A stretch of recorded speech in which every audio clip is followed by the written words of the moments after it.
Audio check, check baby, check 1, 2.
Sorry everybody, getting a little bit of late start. It's been a while since we've done this.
I can.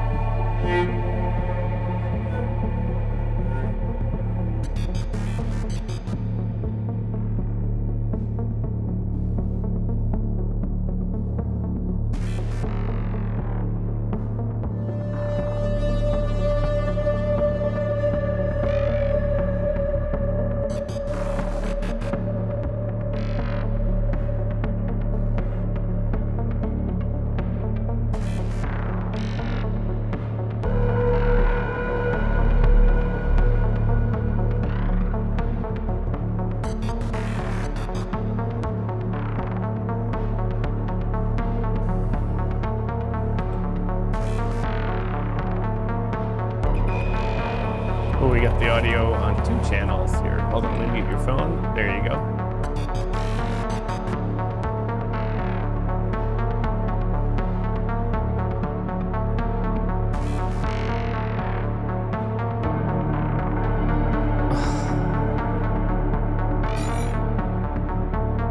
Hey, Jackson. Yep, I need the computer for about a half hour.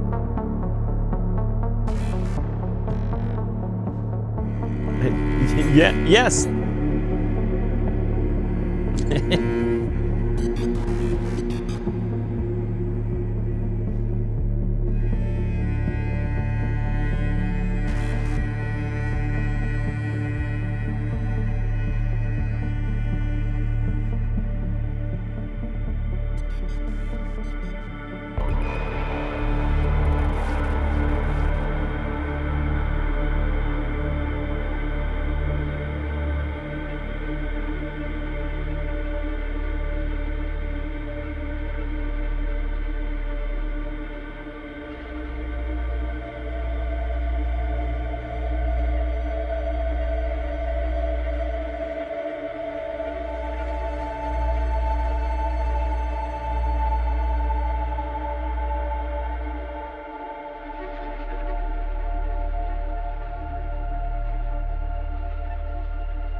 March break, I've been in class, I've been busy. The show had to take a backstory here, not because Pedro wanted it, but because I needed to.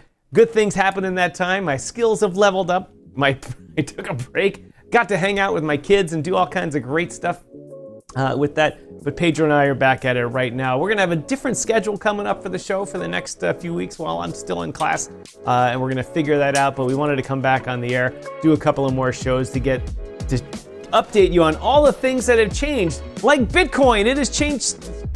No, Bitcoin has not changed at all. You can see it's still in that zone, a zone of death that it's been in for a while now, consolidating. And I have a feeling, Pedro, it's going to be going like this until May or something like that. Anyway, other things that have changed big time, or have not changed big time, I should say. War. Still at war. As we can see today, the oil markets went crazy as we struck Karg Island in military action. We, meaning the United States military, not Pedro and I. We're not out there doing anything. And then other things that have not have changed. If you can see out this window right now, it is snowing here in Ottawa. That's right. Are all you people enjoying the warm weather in spring? Here in Ottawa, Canada, it is winter and snowing, and it's miserable. And the last thing, Pedro, I have on my list of things that have or have not changed since we last spoke. Apparently, our president is now normal and not threatening entire civilizations with death. Oh, wait. No, I guess it is kind of. Wait, I guess he is. Right. As much as I agree with the policies that he's got going on here with getting a handle on immigration, getting a handle on the budget, making sure the military is strong, taking care of Iran and all of our enemies, kind of like the Michael Corleone plan of taking out the heads of all the top 5 families all at once. He needs to hire a PR person to work his Truth Social. Everyone's in the background going, well, this Iran thing's kind of a good thing. But in public, they're like, he's just evil. And it's mostly because of his Truth Social mess that he has. Anyway, but Pedro, what has happened in the world of Bitcoin since we've last spoken? Well, I would love. Do you have access to your PC? personally. I'm using it. I'm using my PC now. Can you share your own screen? Because I want to say, look, Tom has leveled up. And my man, right, I want to see some of his skills here, because I haven't really talked to him and seen what his skills are, and I want to see now with his new eyes and how he's looking at this market. And then I'll jump in if you got a minute. If not, then I can go right into it. Hold on. Let me lower the music here.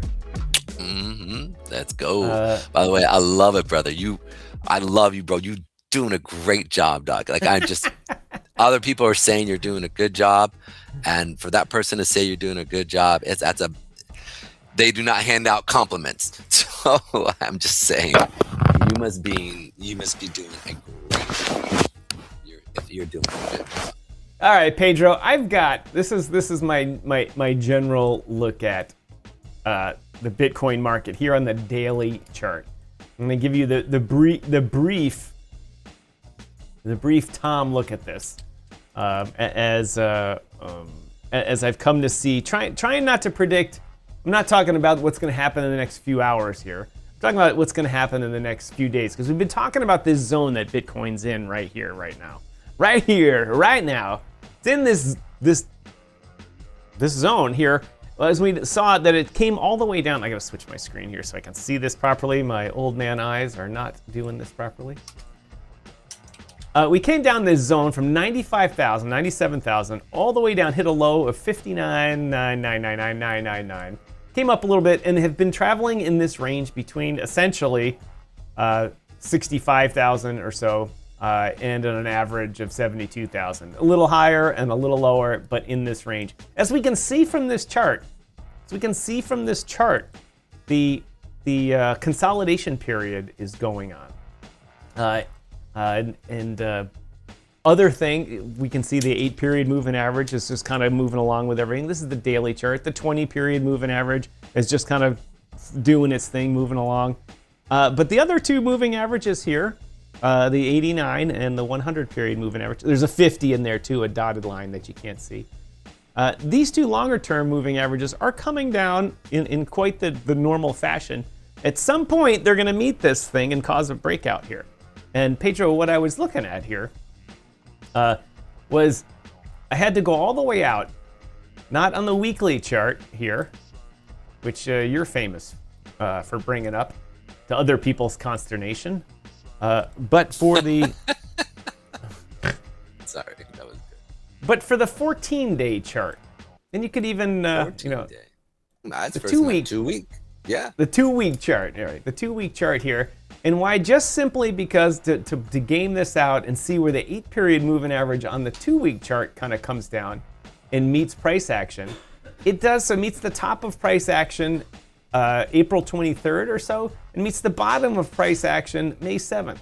So we are looking, at least under my newfound ways of looking at the market, we're looking for a while. How do I get the 2 week chart? I just typed 1-4 and it says 14 days. On TradingView, just type 1. It's 14 4. minutes. No, 4 and then W, or D for days. Oh, okay, 14 days. Oh, I can't do that because I don't pay for. I refuse to. All right. Oh my God! It's so cheap. It was just like $50 for like 7 years of premium over Easter.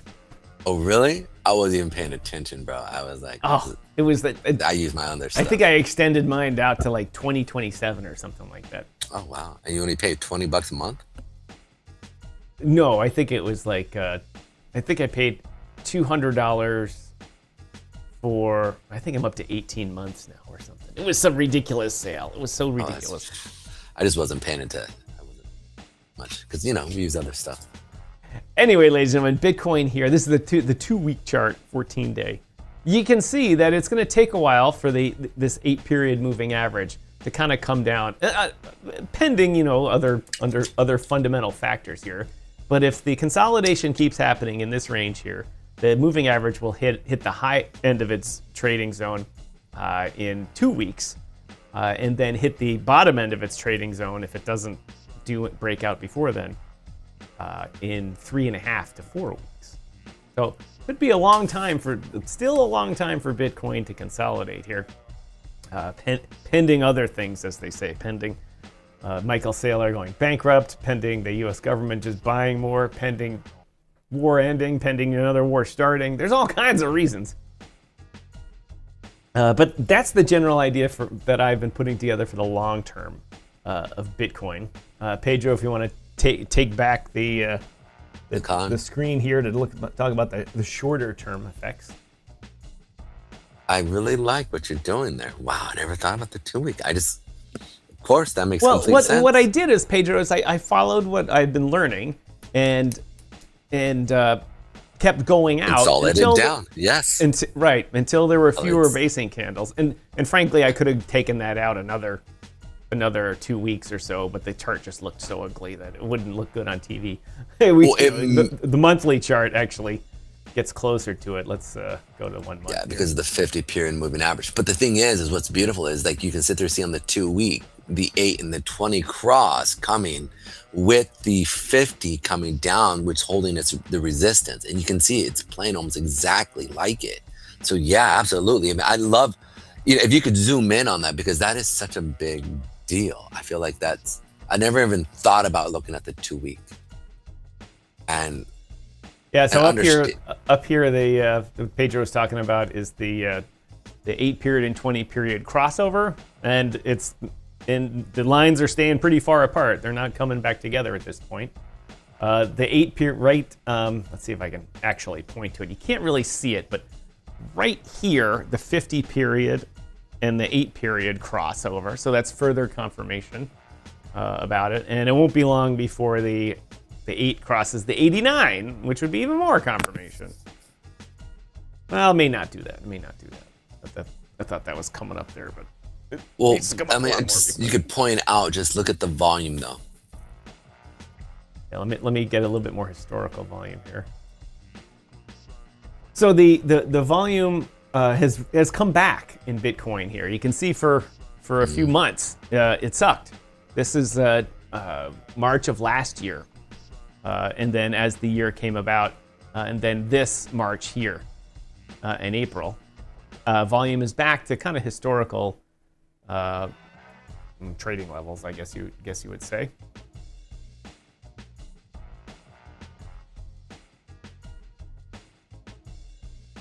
Let's see. Hold on. Let's do a quick social media check. Make sure we're here. Connect Me One says, been a long time. Pedro Garcia says, let's go. Crypto Unicorn says, whoop, whoop. Been a while. Been aisle. Thank you for joining us, everybody. So that's my idea about the kind of short-term, long-term of Bitcoin. As you can see, this, for the pattern traders out there, there's this one big head and shoulders pattern here that took the dumpity dump here. That pattern is, in the scope of this chart is long over. And so we're going to see some consolidation out a little bit, and then we'll find out if this thing's going to break up or if it's going to break down. My guess, Pedro, is that it's going to break down. It's going to break down, and not from looking at the charts, but because we've still been talking about the liquidity down in that $50,000 range, lower 60s still. And I still think that is still valid, a valid concept before Bitcoin wants to go crazy. Another thing that's making me skeptical about a big rise in Bitcoin, Pedro, is the war, and that the absolute lack of flight to safety in Bitcoin. And in fact, I'm actually quite surprised at the volume level here. I thought, the gold volume would be much higher and Bitcoin would suffer just because traders moved their focus away from it. Not because they didn't like Bitcoin, not because anything changed in it, other than they were busy looking for volatile markets to make money in. Yep. And Bitcoin is not solving that problem for day traders.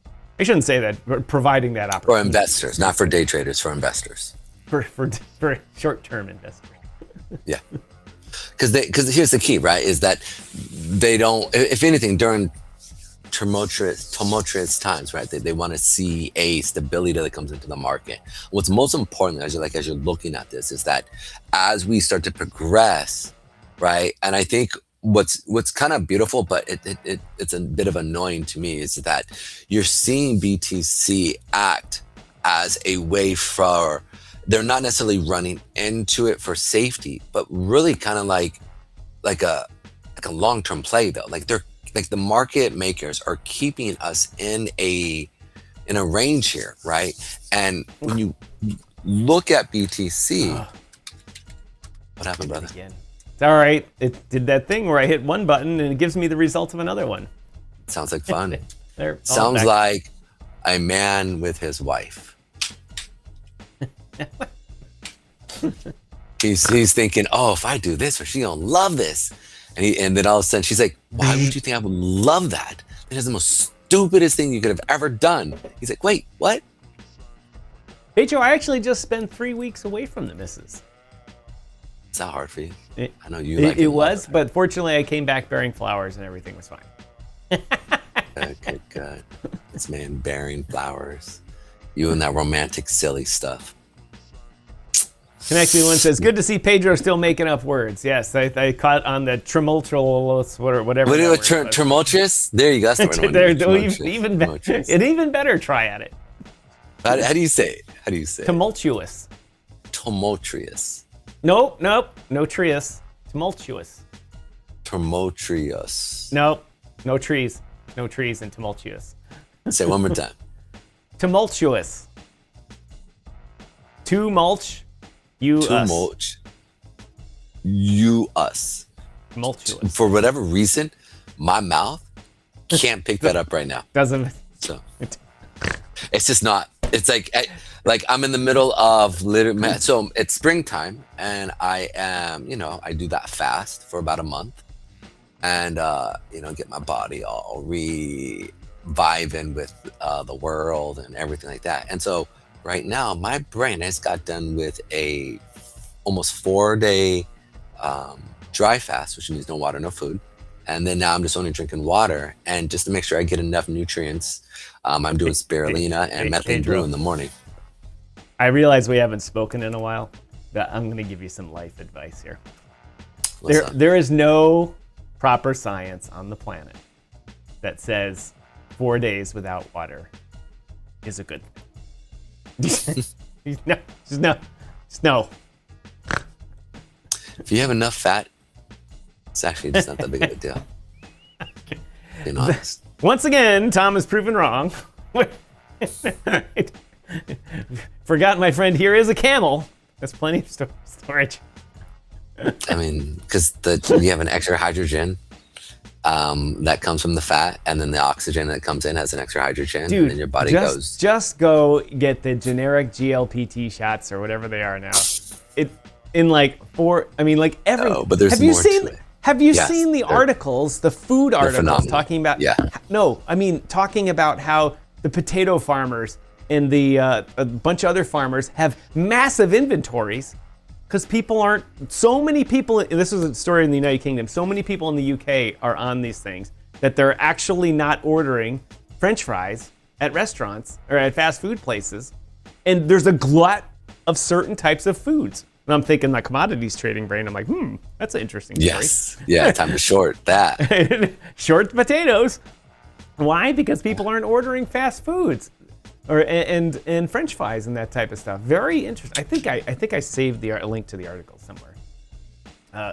But apparently the entire country of the United Kingdom's doing it. And I think that everyone on TV now, I meet random people that are just sort of in the old life here.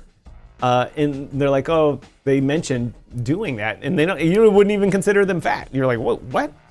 You're not even a large person. You're like smaller than me. And they're like, well, I wanted to. Anyway, so instead of healthy nutrients and trying to go about you in a organic way, just get some chemicals and jam them in your body, and you'll be fine. Yeah, because that's the Pedro way, right? Yeah, that's so me. Like, let's do the easy way so we can just get to it instead of suffering, because I'm totally about doing things the easy way. I'm like, just. Does he want to buy bottled water? No, ladies and gentlemen, you should see the Rube makes- Goldberg contraption in his place. It's so funny. You know, I gotta put it like this though. I enjoy it because after this month, I feel so rejuvenated. My mind is clear. I have the ability to just think quicker. I have the ability to focus for long periods in time. And typically, because after December, right, and because I eat, like, I grew up with my family and I just gorge myself about 10, 15 pounds. And then I suffer for a couple months, and then I'm like, all right, now the sun is out. Let's do this. I suffer for a couple of months. For extra, a little extra weight on me. So anyhow, checking this out. I think this is like really important when we're looking at it. Is we're watching the market here as we start to see the market keep going down here, right? We're not seeing. And I want to bring this up because it's really important to pay attention. What aren't we seeing as we're moving up? Maybe we're not seeing higher highs, that's for sure. Well, not necessarily, you know, depending on how far we're going to pull back. We talked about March, right? We talked about March and how I'm expecting to see a push up into March, remember? And then from March, we saw it push up, came down, okay? But most important, we're watching it where we're seeing more buyers. Like on the days that it goes up, we see more buyers coming in, and we're seeing really more demand wicks than we are supply wicks on the daily. Look at these demand wicks on the daily. We're not seeing a lot of supply wicks, and when we are seeing them, they're being absorbed. So the reality is this: is I think we came down, right? We're putting lower highs. We have lower, we have low high, right? Lower high, lower low, but we came into an area of supply, or where there's liquidity here. So now we're coming back up. Now I think we're going to come back up and touch this level. I think we'll come up and hit a new higher high. We'll start to see it boom. What are we seeing here with the 8 and 20, my friend? Getting ready to cross. Right? Yes, and we're seeing it come in with a decent amount of volume. So once this bounces and we start to see this go green, right, we can see on the hour chart, like over the last few days, you can see there's been a lot of volume coming in. Same right here. Look at the volume coming in at these levels, right? Boom. And so whenever it sells off, we don't see a ton of seller volume here. When it sells off, consolidation, that's normal, right? And the same thing over the past few days or the past few weeks. Whenever we have demand, we see higher volume, but it's looking like the consolidation is literally just playing games with people's hearts here. So the people are like, where is it going to go? So I personally think we're seeing a potential rally already being stepped in, right? And on the inner time frame, you look at the hour time frame, you go back and look at it every day in conglomeration with all the other days. And every time I thought we were adding that to the list. Oh. Did I say that wrong? You got it right.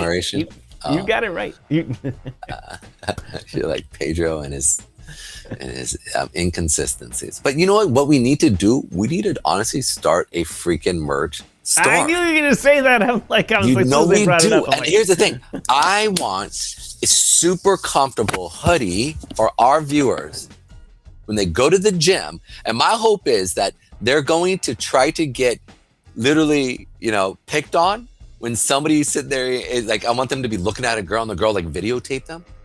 And then you see the DYOR and it goes viral. And I'm like, yes! Like, they're like, who's this DYOR? Like, you know what I'm saying? Like, it sounds so It's like bad. Christian Dior has a new brand out. Oh, bro, that would be so light blue and pink sweatshirts.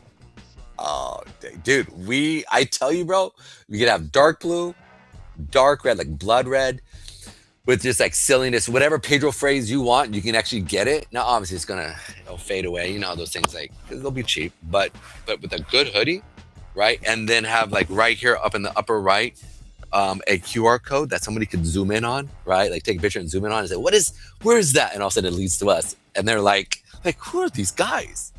So It sounds crazy, if I'm just being honest. I think that would be epically awesome. Absolutely. I don't know. Maybe what's the word I want to use? Oh, by the way. Optimistic. Yeah, optimistic. But I think what's important though is that listen, no matter what, if we could go viral somehow, some way, and get this show just bumping, I think that would be the most epic thing. I don't want nobody to lose, be weirded out by it, but it'd be funny if it did go viral and then people like this guy was a perv, but I don't think he was, because he was pointing to his shirt as he was sitting there looking into my camera, so they'd be like, look at this, ladies and gentlemen, here's the entertainment you get. That's part of your edutainment. Edutainment going on. You know who I heard talk about edutainment? And they took the word, and I started cracking up. Tom Bilyeu, he's like, oh, what's the word we use? And he was like, edutainment. Tom Bilyeu said it, and I was sitting there going like, yeah, they definitely copied us. Yeah, absolutely. I thought it was here's the thing, because you can take that and use that multiple ways. Like, you don't have to say it the exact way, like edutainment. You could flip it around and say, edu, it's just there's many ways. And so when they freaking said that, I was like, bro, at least give me some freaking credit. Like, pull this from. I was like, what a loser to sit there and just take it. No disrespect. I'm just saying that's like loser crap that you just did right there.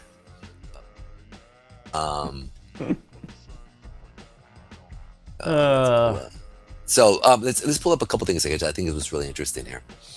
Is when somebody is trading and they're looking at this market, I think the most important thing to be paying attention to is that those intraday time frames, right? When we're looking at the 1 hour, the 2 hour, and the 4 hour, right? We're watching volume kind of come in and equal value. Right? Like, look at this amount right here, and then see the equal amount of volume coming in. So this is a good sign of really position being put in. This is not markets being dumped on or even like being pushed out. We were watching them put in their positions in a way where they can keep price stable, but at the same time, when this thing goes up, they're going to be able to then sell off, come back, put more position in, and keep hitting these liquidity points as we start to push through them. So I just think it's really interesting to see how it's actually being played out. And it's honestly being played out just like when we used to watch consolidation periods during bear markets in Bitcoin as well as in traditional finance. So it's very interesting how this is all kind of working. Pedro, earlier when you said it was pushing up to a level, what was that level? Oh, that's going to be the 79 to 75 level. And so a little outside this trading range that we've been talking about here. And I think also the most important thing is we're about to break through on the daily chart. Okay, there's no other besides the 100, which is sitting right in the zone. Okay, this is why I think we're going to the 100, which is going to be coming up to that 76 to 74 area. As you know, with all of your new stuff, is that price wants to go to liquidity areas. And so you have liquidity sitting up in this level. At the same time, you have the 100-day period moving average. And I would think that this is going to happen actually fairly quickly, probably within the next week or two. So I just think it's... Yeah. I can't remember what I was looking at that was contrary to that. So I've got, because of the schoolwork, I've got so many different charts in my head that I can't remember them all. There was something in the way of that, Pedro. Something in the way of that. Something was gonna, might have been the 8 period on the weekly was gonna come in and block that, or be an obstacle, something like that. No, you gotta see this. I freaking love. So you ever pay attention to like the Joe Rogan podcast, like podcast reels on X? No. It's pretty epic. and he just posted this dope thing, like absolutely epic. So this guy sits there and he literally punches. He's a bike rider. He punches. Look at this thing. Look at this thing, bro. Here's the guy right here. Comes in, punches her. 1, 2, 1,000. 3, 1, 2, 3, Oh God. 4. Is it fire department? Yeah, I don't know. I think it's the fire department. Yeah, Yeah. it's a fire department by 4 firefighters and just kidding.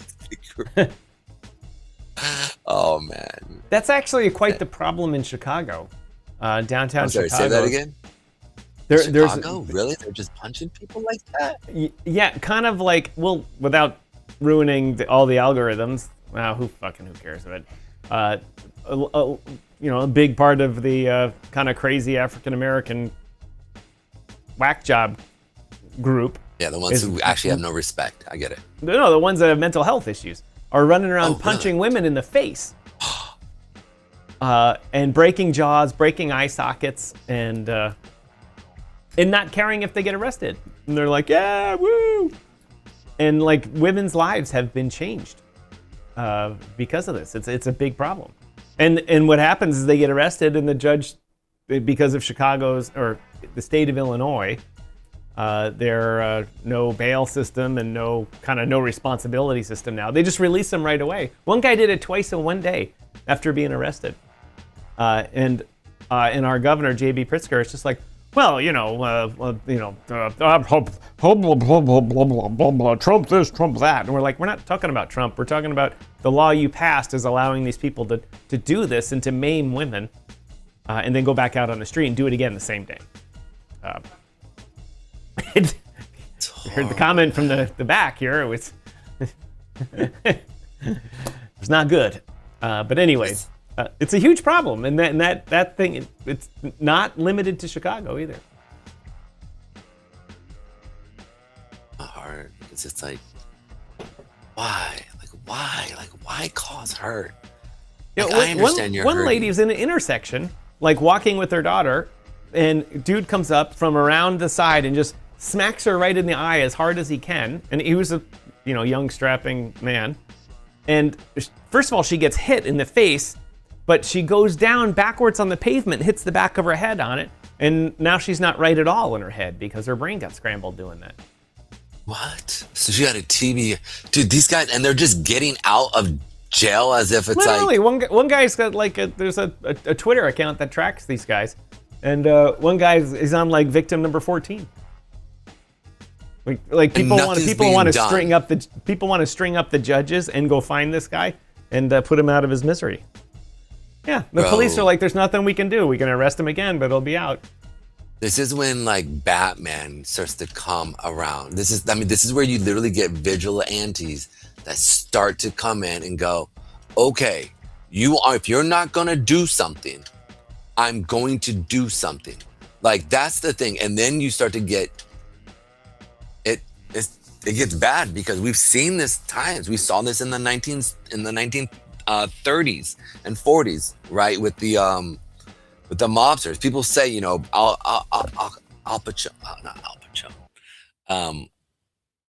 Capone, right, was like great for the city. But I mean, thousands and thousands of people hated him. Like, many people couldn't stand these thugs, these type of movements. But it was birthed out of, literally, one, they wanted to make money, but two, like, they would protect the city, right? Like, they were like, if that was to happen in Al Capone's area, where an old lady was walking down the street and some thug did that, what happens? Yeah. Pew pew pew pew. Yeah, they would go find that guy and he would die. Like, they would torture him, and then they put him out on the street and go, please, somebody test this again.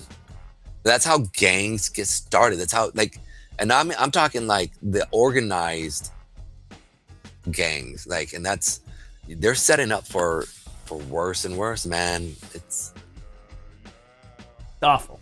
It's just awful. Sorry that side tangent there, but I liked how the firemen, they were right on it, and they gave him the business, because that's what needs to happen. Give him the business.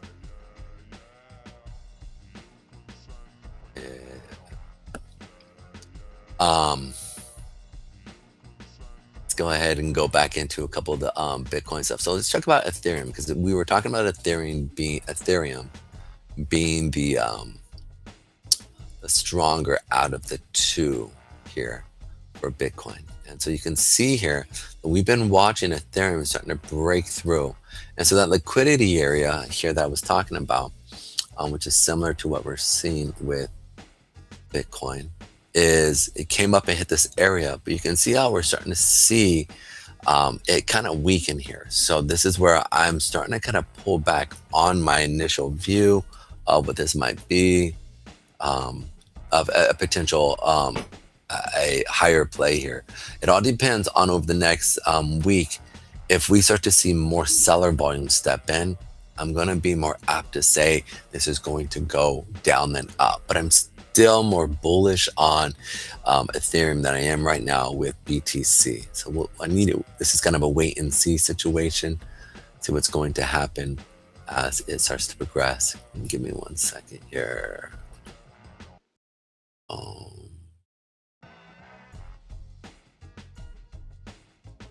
Peace in the world must be breaking out, Pedro. The price of oil's coming down. Well, that's another thing we need to check out too, because we've been let's check it out here. after Bitcoin. The war topic will be a good one to talk about.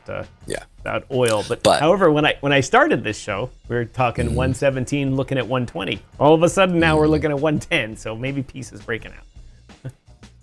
Yeah, is there something that we are missing with check your news feeds here real quick? Or maybe I'm looking at it, maybe just because nothing has happened.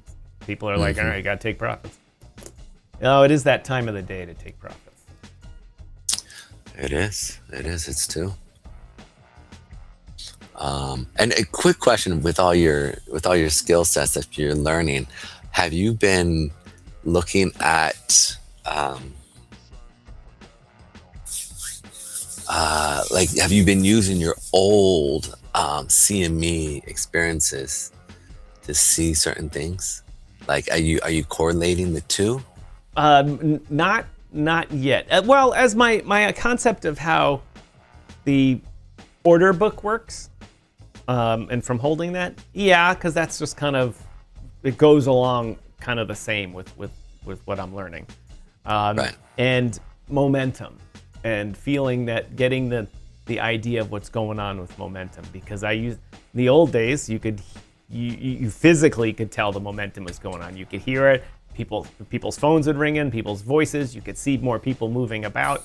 You could see lights flashing, bells ringing, all types of stuff that were signaling you that momentum was incoming. And that for people that don't know. For you crypto people out there, do you like the chart when there's barely any trading going on? No, you like the chart when there's lots of trading going on, right? Right. And learning, what the bells and whistles are and the voices and the phones ringing of the electronic world is what I'm trying to correlate right now, so I can understand momentum, other than just looking at the volume here.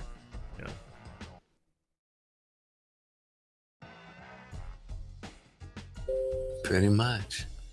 But that's still, those types of things are still later in the course, and I'm still trying to focus on the course. And frankly, I've had 3 weeks off from the course, but I didn't take 3 weeks off from studying or doing exercises or filling out these process sheets over and over and over again, to make sure I understand the workflow and the process and all that type of stuff, and all the million things that go on in your head.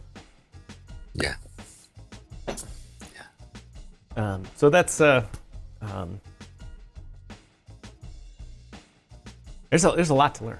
There's a lot to learn, but it's going up. All right, you finish up with Bitcoin here. What's your okay. I just interrupted you on something there. It's going down, right? We can definitely see lower highs, lower high. Came down to this area here, right? Like look at right here, boom. Like we came down where this lower low would have been, and it came down. Even though you put a lower low in, it wicked down there because it was looking for liquidity. But ultimately, we're watching again. It came down and pulled it and then now it's starting to push up.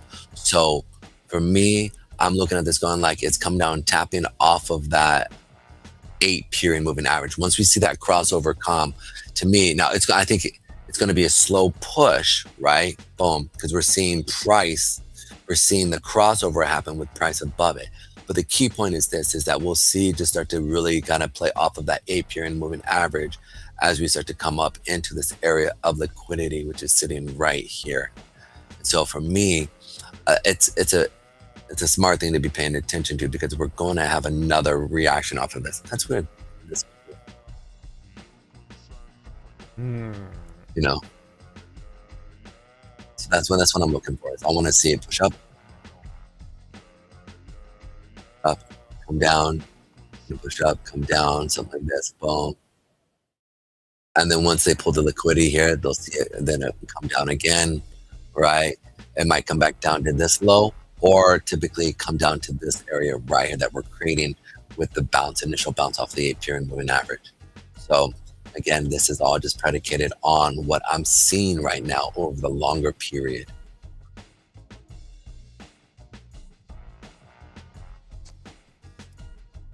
Oh, Bitcoin. There's a lot of I have been since I've spent a lot of time in the car recently, Pedro. In the past 3 weeks, I drove almost 5,000 miles. It's a long way. I drove from Ottawa circuitously all the way out to Boulder, Colorado, and all the way back.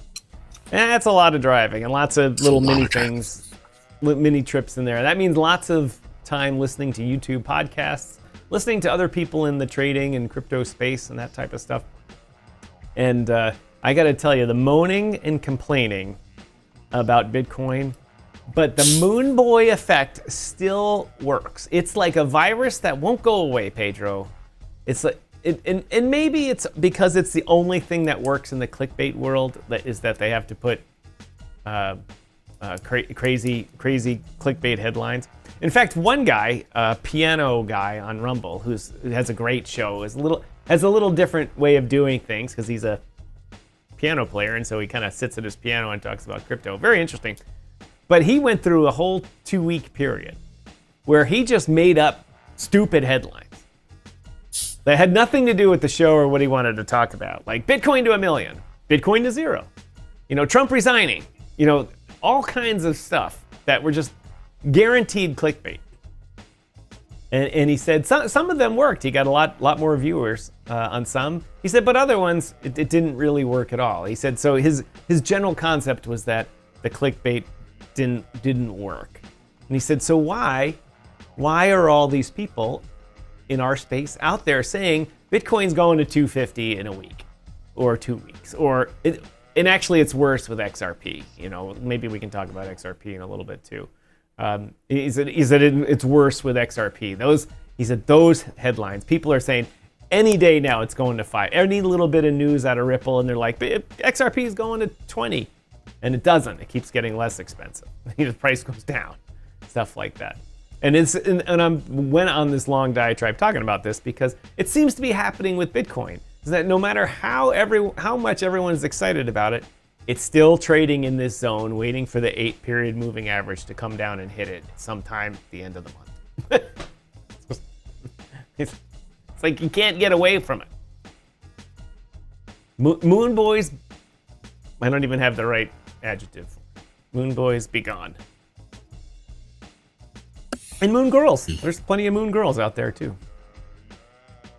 I was gonna say, that is very, it's true. It's how it works.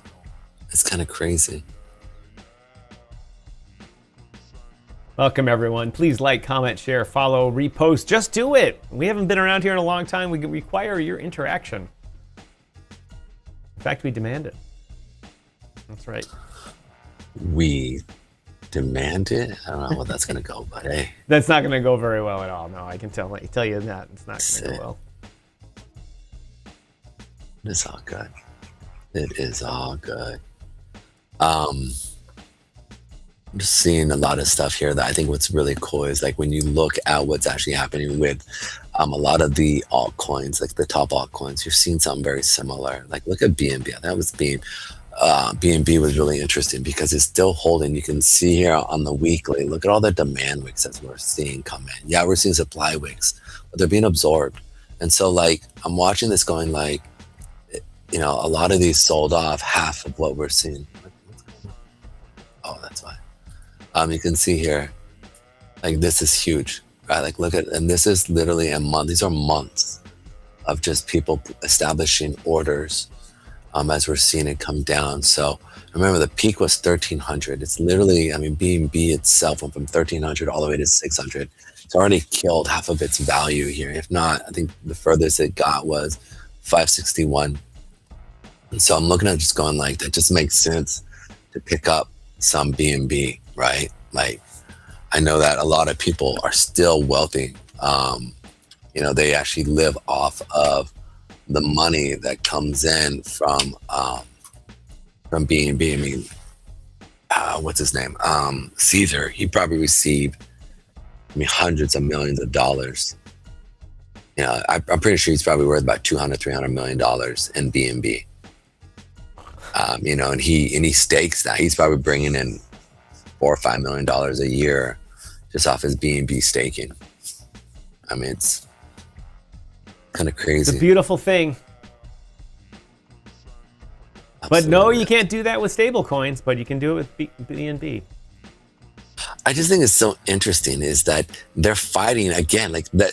So talk to me about what's actually happened in Washington. Have you been paying attention to that? Because I haven't. With the stable nothing has happened in Washington because they've been so focused on the war and everything else. There was a pushback. If you recall, the banks came in and said, oh, wait, no, we can't have this. And all the senators were like, oh, no, we can't have these people paying interest. It'll ruin the banking system. Meanwhile, 3 weeks earlier, they're like, yes, this is great. We need competition for banks. Suddenly, after the banking money got thrown out, and we spoke about this on other shows, but the industry pushed back. Coinbase dropped out of the whole thing. They said, no, we're not doing this. The various associations, chambers, and everything got back to people and said, hey, you're screwing this up. If you don't fix it, we're just going to come back and make you fix it again. And so this topic is never going to get off your list.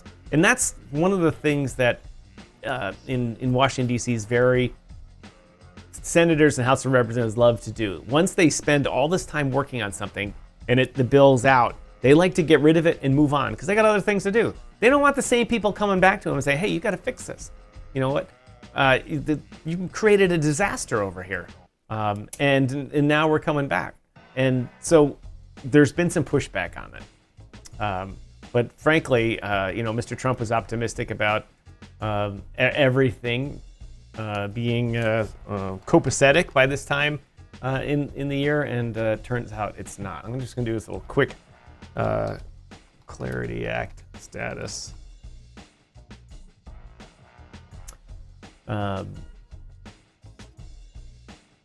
Let's see. Who is I have a message for you. Mr. I have a message for you. How you doing? You just posted something. The Rumble. I've already deleted that. Oh, I don't. It looks like it's still there. It should say message was removed by moderator. Ah, no, it went away. Yeah. Yeah, it was a link to a scam. Ah, gotta love it. Hey, scammers. The Clarity Act passed the U.S. House July 17th, 2025. Currently still stalled in the Senate. 8 months later, the Senate Banking Committee has been negotiating and marking up versions, but action has been repeatedly delayed. Markups postponed in January and into April 26 due to disagreements on stablecoins, bank involvement, and other provisions. No full Senate passage yet. Meanwhile, here in Canada, the stablecoin, the regulation of stablecoins was passed into law, as they call it here, royal assent. Because they want to make sure there's no kings, yet they have a king. Just last week, and so their version, without going into too much detail, isn't a big deal like what we were trying to pass in the Washington D.C.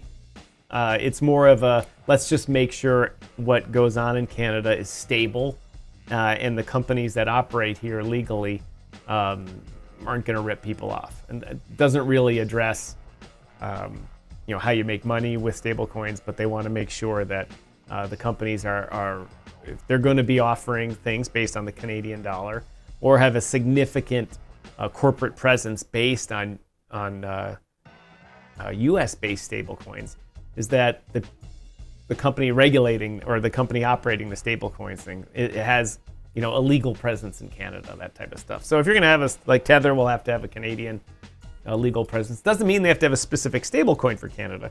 Just means they need to be a legal entity in Canada so the government can come in and audit them and say, hey, what's going on here? That type of stuff.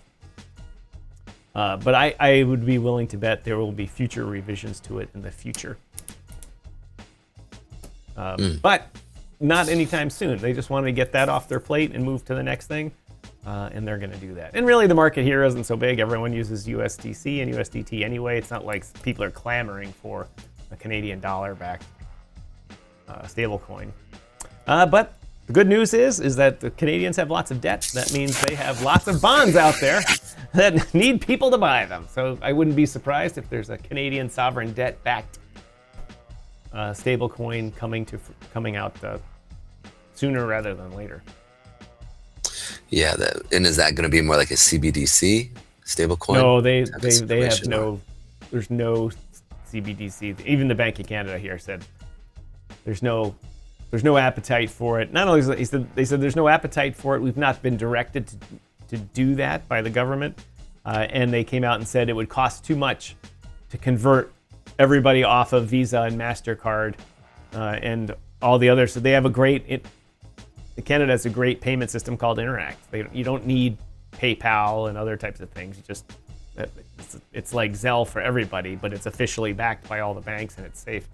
And they're like, there's no need. There's nobody not getting paid, or there's nobody that doesn't want to be in the banking system that is missing out. Nobody's being left behind. Anyone that's not in the banking system is not in the banking system for a reason, because they don't want to be, because they're an off-the-grid person, or they can't be in it because they're in prison, or because they're homeless and have mental issues, and they're like, well, I don't need to be in the banking system. I ain't got no money.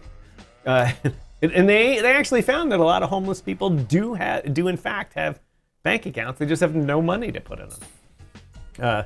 So they said that we could go through and make everybody use a CBDC, but it would cost us more money than Visa and MasterCard have already invested in the system, and American Express and Diners Club and all these other things. And that's not, nobody's going to get elected saying, hey, we've spent more money than all these other companies just to get one or two more people per town into the banking system. I'm surprised they didn't, knowing Canada's policies and some of the stuff they do. I'm surprised that they didn't push so hard for that. No offense to the Canadian, but y'all don't even like your own. I mean, I've spoken to enough Canadian people to be like, so what do you think about your government? They suck. Like, you're like, dang. And they're not, they're almost as bad as far left and far right crazy individuals. But that's just like the majority of Canadians, though. Like, it's like, why don't you tell me really how you feel? Maybe I'll talk more about that the next time we have a show. I've been putting together a list of things, U.S. versus Canada, not in like good, bad, or we suck or you suck or that type of stuff, but in how they logically address different issues. And obviously the countries are going like that to do that. The U.S. says, let's focus on bringing jobs home. Canada says, we're going to allow the Chinese electric vehicle manufacturers to come rape the shit out of our markets instead, because that's a good plan. Wait. There will be no Canadian auto manufacturers in 2 years. In GM, Ford, and Chrysler, and one of the, I don't know if it's Mercedes and BMW are Canadian manufacturers because they have Canadian companies manufacturing cars in Canada for the Canadian market and for export. They will be gone. They will be gone within 2 years. And all those UAW jobs, or CAW, Canadian Auto Workers jobs, all of them will be gutted and gone. They said, yes, it's a good idea. Let's bring Chinese cars here. You're like, what? You're like, what? And the people that follow the Liberal Party in Canada, yeah, this is our new guy. He's great. He made a good speech in Davos. And yeah, let's do that. And people are like, we need to turn away from the U.S. And like, the U.S. is right there. It's like, I mean, you can go fill up your fuel tank in the U.S. and get cheap gas at the duty free. In China is 8,000 miles. 8,000. Across an ocean. Across the ocean. And a different culture. Uphill. And a culture that ways. wants your culture to go away. Literally.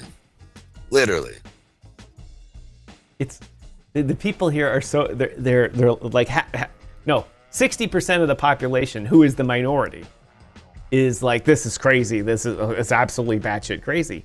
The 40% who's the voting minority but is the majority in politics, they're just like, it's like, hello, are you home?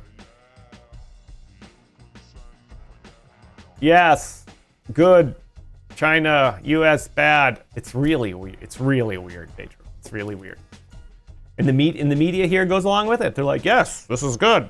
Let's just kids are going to start to need to learn Mandarin and Cantonese now, and blah blah blah. Don't need to learn American style.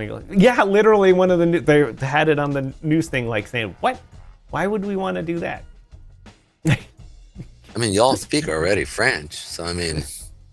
No, they don't. I had some guys in here fixing the fridge earlier today who were Frenchies, and not the only word I understood was tabernacle. That's French for fuck. Shit. That's funny. That's actually funny. Well, let's talk about what's happening over in Iran as we transition into the whole entire idea of, because we're talking about finances and how things are moving here from the dollar into other places, how we're seeing things. Or we can look at my simulated crude oil trade right now, nice. Pedro. Plus 13 grand. How about that?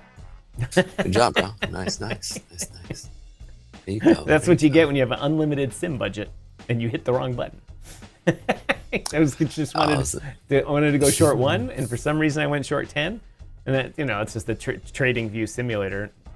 And I was like, just leave it. And then I went and forgot about it. And I was like, well, that worked out all right. And I got it right where it kinked down and perfect. The 8 period just dumped. And so it would have been a $1,300 trade in the short positive. But instead, it's a free $13,000. Isn't that great? That's nice, man. That's nice. Except if you recall a couple of months ago, maybe even a full year ago, I mistakenly made $1 million trade on a demo account on Mexi, and I let it run for I don't know how long I let it run for, but I was down 100,000, then I was up like 200,000, then I was down 100,000 or something like that. I was like even though it was a sim trade, my heart was still like, jeez, oh God. Just seeing that many numbers move around, I'm like, my brain is not, or as I say, my mindset is not there for it. Huge global potential investment opportunity. That's what she said. Our viewers today are really, that's what she said. Huge global, don't just randomly put URLs. I'm going to delete the URL. I'm not going to block you or anything, but don't randomly put URLs in people's. We will take your random dropping on our engagement line. Thank you. It still counts as engagement. I deleted the URL, but thanks. I appreciate you guys. it. Appreciate the engagement. Global. Huge global. No. Huge. But like ultimately, like when I look at what we're seeing in this economy, I think it's crazy. Like just the push up of look at crude oil, bro. It's sitting at 114. I mean, like it's funny is I go, Costco or BJ's, right? And I was weird. It's still under around $3, like $3.89 is where it sits right now. But I went to go like fill up at somewhere else, and it was like above $4. And I was like, wait, what? was like, it's supposed to be like, but everybody else is paying like $4, like in California, I think they're paying almost $5 now. It's like close, like it's crazy. I mean, this is gonna hurt Trump. Like if he cannot pull this off quick, if he can't do a shock and awe and get them to the table, then there's no way he's gonna win in midterms. There's just no way. People look at the gas and go, Trump did this. Those little stickers that said Biden did this, right? It's gonna have Trump face going like this. Right? Like, so this needs to happen. He needs to get the Straits of Hormuz taken care of. He's got him, because if he doesn't, this thing is going to just be demolished, and he will go down as the most hated president of all time. He's still gonna get himself up on Mount Rushmore. But I just drove, in case you don't remember, I just drove across the country. And literally, the media is portraying that the gas is like crazy, all this type of stuff. Not only that, I just filled up recently in Chicago, which Chicago, we've had $5 gas there since, 1993. Because of the amount of tax and the super top secret, double top secret summer blend that can only be made at one refinery, so they rape the shit out of us on pricing. But I drove all over. I paid $2.99 for a gallon of gas. The mid-grade, not the cheaper. The cheap gas was $2.39 or $2.49 in Nebraska. Oh, wow. And in eastern Colorado had cheaper prices. And in Iowa. So I would say that while the cities are getting their high prices and people complaining, people in the cities don't drive as much. The people that drive like everywhere and rely on it, that they just to get milk. People, I was in part of the country where people you had to drive an hour just to buy milk. Gas is still cheap out there, but they're still voting for Mr. Trump anyway. But a lot of the stuff you see in the news, they're like, oh my god. It's not really that big of a deal. One of the reasons why is that, while we know that the price of gasoline is based on the futures markets, not the actual price that the local convenience store paid for the gas. They're like they're paying, the price is based on their replacement cost to keep filling the system up with fuel.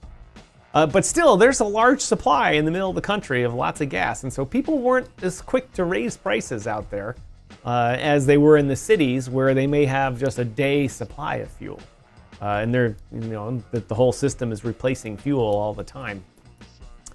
And so I would say a lot of the Trump voting base is a little insulated from these prices, and the higher prices that are going crazy. California, which already has massive taxes, New York, which has massive taxes on gas already, and I might note they're not bringing their tax down. A lot of these states enacted percent taxes, like 5% of the fuel we're going to add tax. So when the price goes up, the amount of tax they take is up. Like the federal tax on gasoline is still 18 cents a gallon. It's been that way for 20 some years or something like that. They haven't raised it. It's not a percent. So they're collecting less tax per gallon of gas for the federal to repair the roads than they have in a long time. And you're seeing our infrastructure crumble because there's not as much money in the road trust fund, or whatever it's called, the highway construction trust fund, which where the gas tax goes. But in the Democratic states, big problems. In the red states, not the biggest problem. It's a lot more rural areas, more storage of gasoline. They can't rely on just in time. They store weeks of fuel, and so that may be a limiting factor in having people turn away from Trump, because they're like, our gas is still cheap, or at least cheaper than the idiots in California. It's interesting, as I live up in the Northeast, and we're right here by there's a few refineries, and we can just pull up, right? Like literally, we have huge tankers that come up and they drop off. And what's interesting is, like, you're right. Like it's all based off of literally futures, and it's not necessarily even about how much it's costing, because if you're getting it down there for $250 and you're not even near any water inlands, right? Like, that's crazy. They pump it out of the ground in Texas, they refine it in Texas, and just ship it to all the other red states. Canada pumps it out of the ground. They don't have the refining capacity. They ship it to Houston or California. But California's forcing the refineries there to close because they're not good for the environment. It's ridiculous. And then they have to ship it back to Canada. So they literally pipeline crude oil down to Houston. We pipeline gasoline back up to Canada. Canadians are complaining, oh, the war, that's Trump's fault, blah, blah, blah. And I was just like, I was pointing out to someone, I said, wait a minute. Would the gas prices be high in Canada if you had your own refineries? You have your own oil. You have your own refineries, do you? Nope, don't have enough. Sorry, you have to buy gas on the open market. How dumb is that for a country that has all the oil that it could ever want, that they can't make all the distillates that they want? Dumb, stupid. But, oh, you're the spotted owl and the moth, the four-legged worm is losing its habitat. Now they complain. Well, that's what you call tough shit. That's a whole nother show, Pedro. It can just be tough shit, Canada. It happens. Shout out, I'm surprised Mike hasn't come in. Interesting. But like ultimately, like what we're seeing with Iran, obviously we're seeing a lot of stuff right now, kind of go back before. Is this going to be a taco trade between Trump and everything else that he's, is this just going to be reiteration of everything that we're doing? What he's done where he talks a great game and then he pulls back and he talks a great game and he pulls back. It's just going to be, or is this going to be really where he comes in and just like he did with El Salvador, right? Where he just was like, okay, we're done. Here you go. Because if he drops those troops and he really gets things up and moving and just, puts the full force of American troops into what needs to happen and get it done, this is going to be such a major win for him that it's going to be really interesting to see, because here's the thing, one thing about America, if you get America to win and we're winning and everywhere else, like, what I'm saying, like we want to win, like, and we almost at all costs sometimes, right? Like just look at 1990, and look at a lot of the other things that we've done. And if he really pushes hard into this movement where he's like, okay, he commits everything and really just gets it done instead of halfway, that'll be a major one. But if this thing starts to go a year, there's no way there's going to be any type of fortitude to because you're sending American boys out there to die basically for weapons of mass destruction, right? And we've seen this before. So it's one of those things I think is really interesting to see how we start to move here. If he does not make this happen quick, and where we just literally drive through Iran. I mean, like literally just like how we did with Iraq and then we stopped, right? If he just drives through Iran and really completes it and then sets up, for that 80%, a legit government for them, because there's about 20% that are still for the Ayatollah, that they still want the regime that they currently have. There's plenty of crazy people left over. There always is. But it's all predicated on that. It's going to be really interesting to see what we see happen. There's always crazy people. Sorry, I'm just taking care of a little social media here. Welcome everybody to the show. I forgot to bring up the X feed today. Crypto Unicorn says, "Gotta run." Mm-hmm. Thanks for joining us. Really appreciate it. Where's Crypto Mike when you need him? Crypto Mike.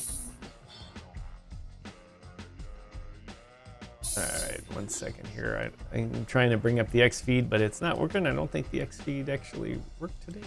Yes, it did.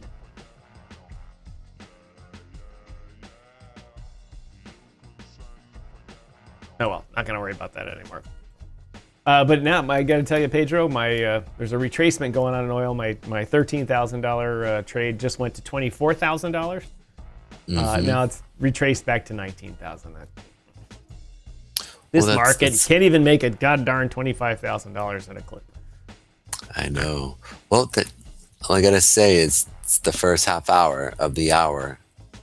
We're coming up to 3 o'clock, and we're coming up to that 30 or that 50 period moving average on the hour, 2 hour, roughly around the same place. You have the 20, and then if we can finish off this, how far is it going to go, right? If you look at where we're going to see it, we should see it finish off roughly around that 112-ish area, where it would be picking up orders in that level, 112, 50-ish. So the fact is that we're watching this play this way. So I'm looking at it going like, all right, here's the 2 o'clock. Here's the 1 o'clock, switch. You have your 8 o'clock right here. Right. So you see what's happening here, right?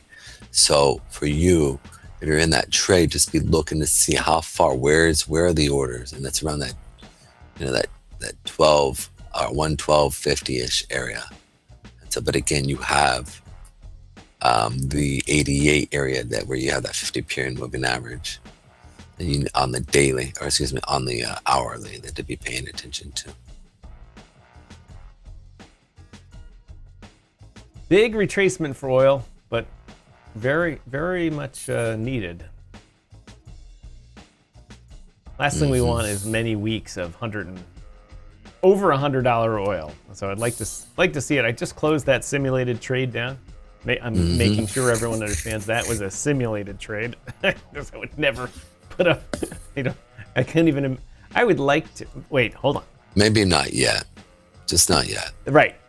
Someday in the future, and I build my my account up, then that will be a trade of the future. But we're not gonna. I mean, honestly, I don't think it'd be wise to share that. No, if I ever did have a trade like that, I would not be sharing it. No. No. Because why, Pedro? It's because what do I cover a lot on this show? The people that talk about how much money they got on the air and then getting the $5 wrench attack. It's not gonna happen. Not gonna happen. We can always help, but we can always help people, right? Like we always do. Always try to help people and let them teach them to fish for themselves versus relying on fish. That's our goal. And then I'm glad that you finally learned how to fish yourself. Good. You can, and you're getting there. I'm learning. I've learned to cast the reel, and I'm still working on the bobber and the worm type stuff. There's, got the mechanics out there, and now I'm working on the, getting it all together. I can find the worms. I can buy the bobber, and I can put the string on the fishing pole. I can cast it, but I might have the bobber upside down, or forgot to put the worm on. Hooked the hook in the back of my jeans when I'm casting it. So I still got a long time in class and lots of studying to do. Yeah, but you went on a bender, 10 days straight of just learning, growing. We'll call it catching up. Oh man, we're getting a little long in the tooth here. Hour. Yep, I do have to get going here. Yeah, but we'll finish off your thoughts on Iran and what your thoughts are. Well, the best way to, without going into a 7-hour discussion about it, is that unfortunately this whole business in Iran has been needed. Whether or not you agree with Mr. Trump, what's your politics or not, there are people like me out there who, while vengeance isn't a thing that I typically do, the 1979 problem with Iran is something that needed to be addressed, and didn't need to be addressed simply because of well, you did that to us, so now we got to do that to you. They did that to us, and they're still doing it all the time. For the past 47 years, that country's been sponsoring terrorism, killing people, maiming people, causing us to lose fellow Americans. Europeans have died. Argentinians have died. Many people in the Middle East have died. Iranians have died because of these crazy people that run this country. And for 47 years, the world went, whatever, okay, it's fine. But we spend so much money. A large part of our GDP, a big part of our military budget is devoted to just dealing with these idiots. Most of Israel's budget for their military, much of which comes from the US, a big chunk of our military budget, a big chunk of our homeland security budget, a big chunk of our freedoms that have been lost because of Patriot Act actions and other surveillance things that our government is doing now in the terror fight. Meanwhile, it's inhibiting our ability to be more free and be less surveilled, are all because of this stupid fucking regime in Iran. And they need to go. They need to go because the world should not suffer for it. Not just us or yes, we got them after 47 years.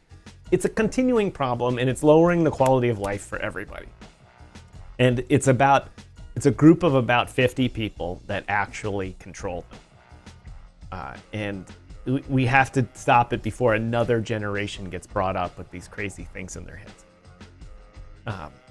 And we're doing that. The downside is that we're at war. We're killing people. We're expending huge amounts of money doing it. We're roiling the world order. We've come and put together a coalition of two, of Israel too, a coalition of two here.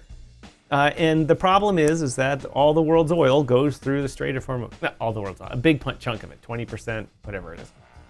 It goes through there. And a lot of countries depend on that oil, and a lot of countries depend on that money. And that trickery Macron just did in France, which he went and negotiated with the Iranians directly. Dude. You know what? I wouldn't be surprised if Trump packs up the Statue of Liberty and sends it back. Just we're done. He just came out right after that and said, why do we need NATO if we're not going to stick together? I can see us doing different things and you not agreeing with it, but you don't subvert us.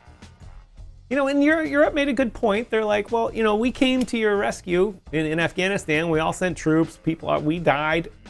The Brits died. The French died. Germans died. They contributed a lot of money in Afghanistan, that type of stuff. Because that was, kind of a little different thing. A NATO country got attacked.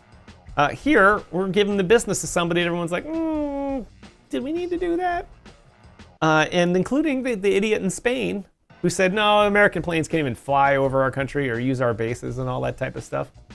And so Trump's like, all right, well, we're done with Spain. And so it's creating it's a long way of saying it's creating this fracture. And of course, war creates fracture. Now, does war ever create kumbaya, everything is great? No, even when the world united around the United States after Afghanistan, it's still the world was divided. Still, the way we went about it was divided. The reasons we went in, the reasons we didn't leave, all this type of stuff created all sorts of problems. War is never going to do that. What it's going to do, though, it's going to quickly separate your friends from your frenemies. And when this is over, however long it is, if it's a month from now or if it's a year from now, there will be a different world order. And a bunch of these people are running around saying, yep, it's going to be a new world order without, the Canadian Prime Minister said to the Chinese Prime Minister, part of the new world order. I got bad news for all of them. They're not going to be the new world order. It's the US is going to come out even stronger and more of a hegemon. Because we won't have to focus on Iran. Other people pissing us off. We'll be like, oh yeah? I don't got to worry about those guys, and I got this military itching to do something. Who's next? And so it's not going to turn out as people think. The economy will fix itself. It always does. People worry about, oh, life changing. Markets do market things. And you and I and the people that are in charge are not in control of them. The market as a whole sets its tone. The markets fixes themselves. As long as there's not something going on like the mortgage crisis or some other shenanigans, the market will fix itself. And so, and just like after World War II, market fixed itself. After the Vietnam War, market fixed itself. After World War I, market fixed itself. It always does. It always does because it can. Problem is, will the rest of the world be ready for what's coming? That's interesting. You bring up some good points. I think some of the ones I think are maybe a little bit outlandish. The idea of but I think, like you said, like the market will fix itself. The idea that there's so much money going to terrorism that comes out of Iran is so atrocious, and we fight with that. And like you said perfectly, it wasn't just one time in 1979. It's been going on consistently all over the world, and people have just kind of just been, what are we going to do? We're just going to take it. And Trump just simply just said, I'm done with this. We're done. We're done. And the rest of the world's upset, but it's like somebody's got to be the bad guy. And somebody's got to be the good guy. Well, my friend, thank you for having me on today. I appreciate you. Yeah, thanks for coming back. Thanks for putting up with my my trip to the hinter world and all that type of stuff. Still, like I said, ladies and gentlemen, we're going to be hit or miss on his schedule. We're going to try and come up with a we're going to try and come up with a new way of doing things. Hopefully one that will be more enjoyable for the YouTube algorithm, because that one's currently giving us no love. Shout out to, again, different times. Go ahead. Sorry, Pedro. Huge global. Listen, if you could do us a quick favor. No, if you could do us a favor, instead of doing huge global over and over, create other ones. Like if you're going to do it, create like huge global, check us out. Huge global, have you looked here? Create new ones. I'm just saying. So you can do multiple, right? And then every day create new ones and then come on here and post. We don't mind it. We're going to delete it, but hey, I'm just saying. Yeah, you talked about it. Just don't post your URL, because that makes you, as soon as you post the URL, you're an instant scammer. We all know it. You're scamming. You're a douche. Right. At least play some game here. Like at least be like, hey, I got a cool new thing. Check this out. But don't post it. And then make people like interact with you. Right? Like just don't try to stuff your dick in a hole, right? Like actually warm it up. Part of the language, I was a little too forward there, but I'm just saying. Come on, huge global. Think with your head. I don't know why they kicked you. Maybe that's too much. That was probably too much because I'm